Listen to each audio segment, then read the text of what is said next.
Welcome back to Celebrity Radio. It's Alex Belfield talking to the biggest stars, and it's always nice to meet gorgeous people. Debbie McGee, how are you? Thank you, I'm very well. Congratulations. Here we are in... Paul Daniels. Sorry, I must talk. International sex symbol and bodybuilder. That's me, yes. How are you doing? Congratulations. Just wowed an audience here in Derby. You're on tour at the minute, and everybody loves it. And what amazed me tonight, there are more young people here than old people. You've got the young crowd, haven't you? That's because I'm the same size as the kids. No, they've caught up with me now on YouTube. The word's gone out, and mostly because I've always been a geek, and I've used social media before there was such a thing. And so I'm on Twitter, I'm on Facebook, I'm on everywhere. And they pick that up. Then they go to YouTube to see what I do. And because it's not dramatic and it's not I am the most wonderful magician on the planet style stuff at all. I have fun. And people like having fun.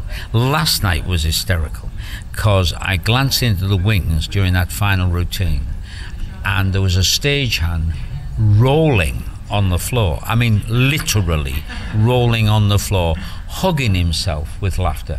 And I thought, wow, that's cool. You know, it's really good. I like that. I would rather I've got to baffle them. All the tricks have got to be baffling.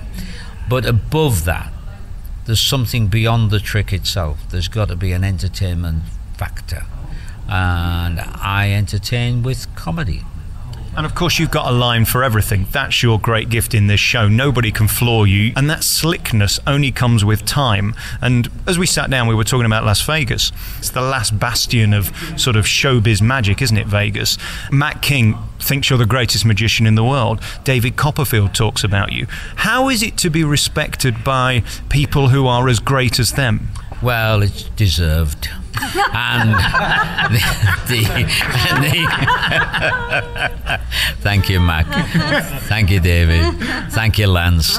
These guys are great. I love them. And the truth is, it's an oddity. We have more friends in Vegas and LA than we have over here in the world of magic. It's a kind of mutual respect society. If I had to pick my favorite magic act, you just named them, and of course, being the comedy guy, I love Mac King. And oddly enough, I love my son Martin as well, who's very fast with the ad-libs, superbly fast, really good, and a good entertainer. He just did his first magical circle dinner and shredded them, so he'll be out on the circuit, I suppose, now. I want to say nice things about you, but let's face it, the show would be nothing without you, Debbie. I mean, without your glamour and your professionalism and the 49 different frock changes throughout, I mean, it would be nothing, let's be honest. Well, I must say, I do get lots of comments about the numerous changes, so I have to do it, don't I? That's what the audience expect of me. So, yeah, only 6 actually this time, but no, we have great fun together. So I love doing this show.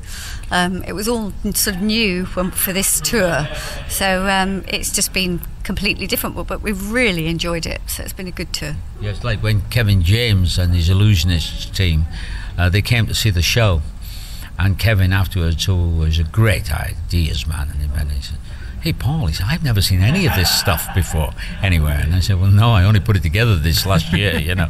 And that was a big decision, because you tend to do like Mac with his, we call them fig biscuits over here, don't they? Fig Newtons, they call them, don't they? Yeah? And the wonderful cloak of invisibility.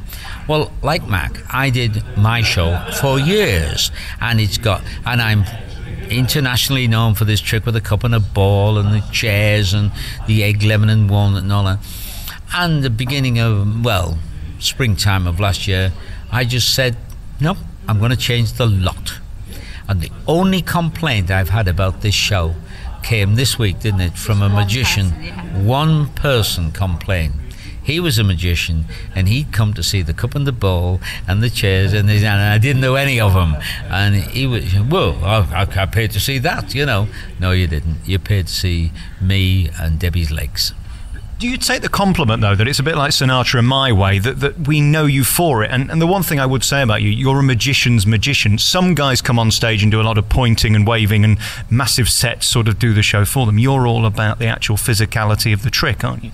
Yeah, I am.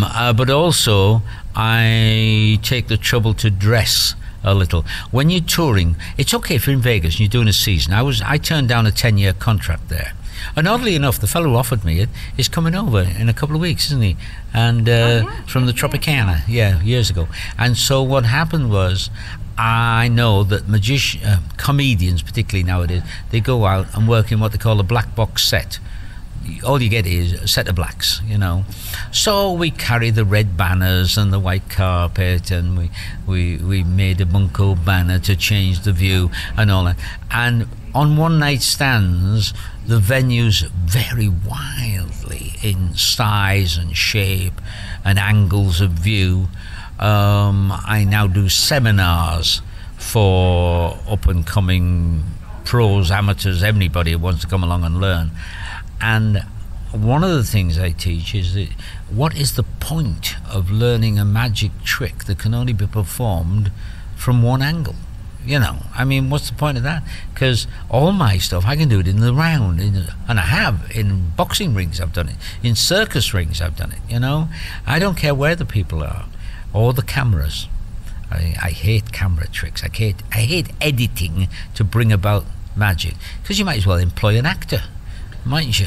And again, there's parts of your show that put me in mind of Penn and Teller, who sort of take the mick out of the medium, because you do say to us things like mediumship isn't real and this is why, and you explain it. That means a lot to you as well, that you're not coming across as this pompous magician who's stroking your hair and taking yourself incredibly seriously. What hair?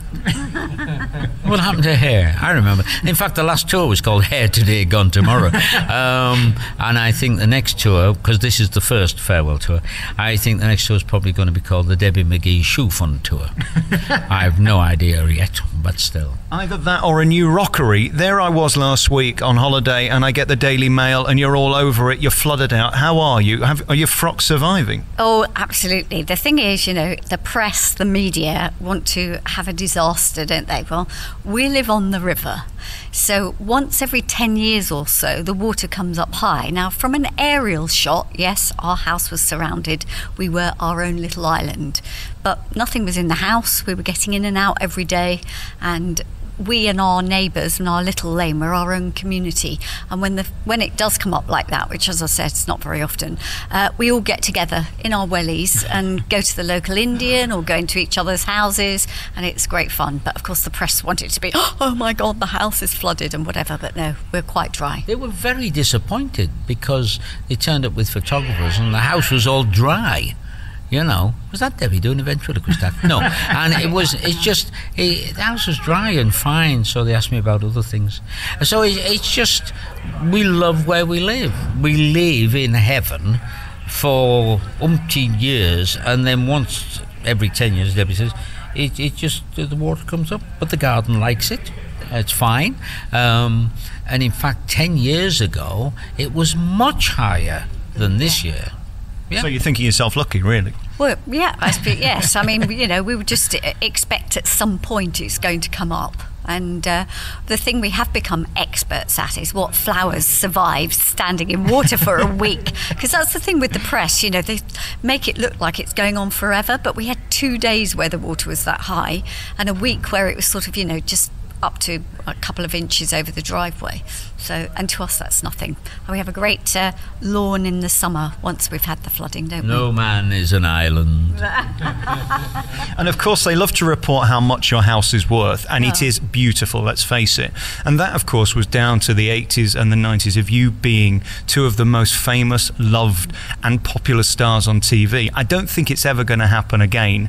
How do you view that now? Were you lucky? Did you deserve it? Or was it the best time of your life? I took a look at magic. I looked at me. I realized I was a product.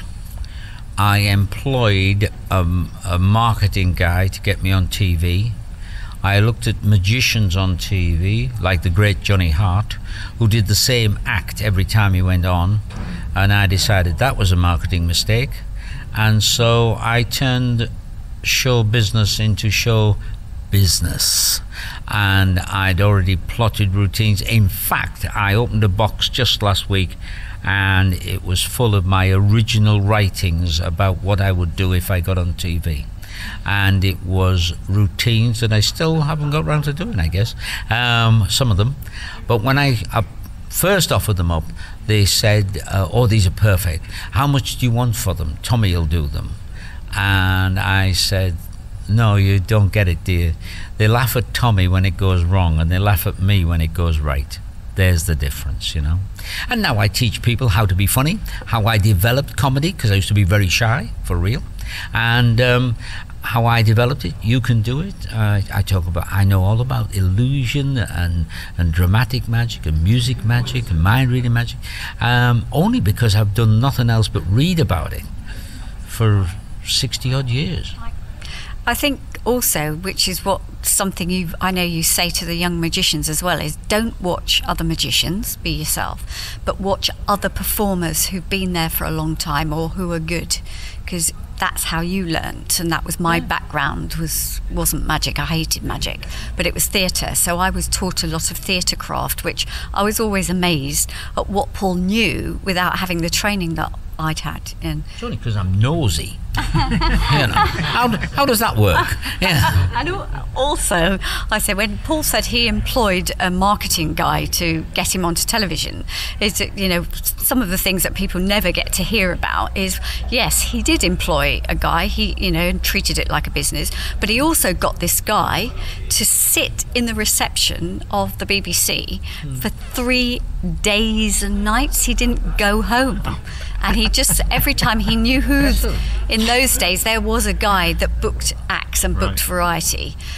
He knew who he was. And just every time this guy came out of the lift, this chap that Paul had employed was there.